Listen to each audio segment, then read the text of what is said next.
లేదా చర్యలు. BNS section 299 మత విశ్వాసాలను, ఏ మతమైనా కానీ, బిఎన్ఎస్ సెక్షన్ 299 మత విశ్వాసాలను ఉద్దేశపూర్వకంగా అవమానించడం. బిఎన్ఎస్ సెక్షన్ 196 వర్గాల మధ్య విద్వేషాన్ని రెచ్చగొట్టే చర్యలు.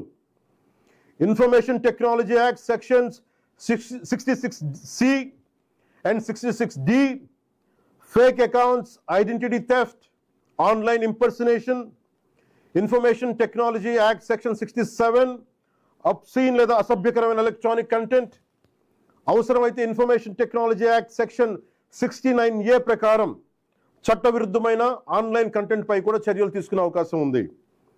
ఈ వ్యవస్థని మరింత బలోపేతం చేయడానికి ప్రత్యేక టాస్క్ ఫోర్స్ని ఏర్పాటు చేస్తున్నాం. సైబర్ క్రైమ్ పోలీస్ మరియు ఇతర లా ఎన్ఫోర్స్మెంట్ ఏజెన్సీస్తో కలిసి పనిచేస్తూ సోషల్ మీడియాలో జరిగే నేరాలపై చాలా వేగంగా చర్యలు తీసుకుంటాం. ప్రతి పౌరుడికి నేను విజ్ఞప్తి చేస్తున్నాను, ఫేక్ అకౌంట్స్, డెత్ థ్రెట్స్, మహిళలపై అసభ్యకర పోస్టులు, మతాలను అవమానించే పోస్టులు, ఆర్గనైజ్డ్ మిస్ఇన్ఫర్మేషన్ లేదా చట్టవిరుద్ధమైన కంటెంట్ కనిపిస్తే దయచేసి దాన్ని ఫార్వర్డ్ చేయకండి, ప్రమోట్ చేయకండి. దానికి సంబంధించిన screen shot, URL, date, time వంటి ఆధారాలను భద్రపరిచి అధికారులకు ఇవ్వండి.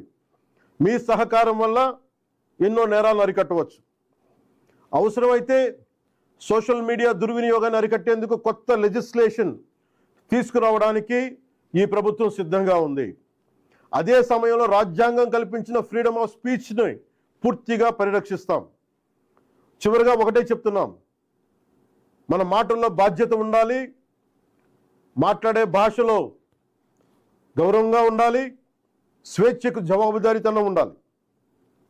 సోషల్ మీడియా మనుషుల్ని కలిపే వేదిక అవ్వాలి, విడదీసే వేదిక కాకూడదు. మమ్మల్ని ప్రశ్నించండి, విమర్శించండి, మీ అభిప్రాయాన్ని చెప్పండి, కానీ గౌరవంతో చెప్పండి, బాధ్యతతో చెప్పండి, చట్టాన్ని గౌరవిస్తూ చెప్పండి.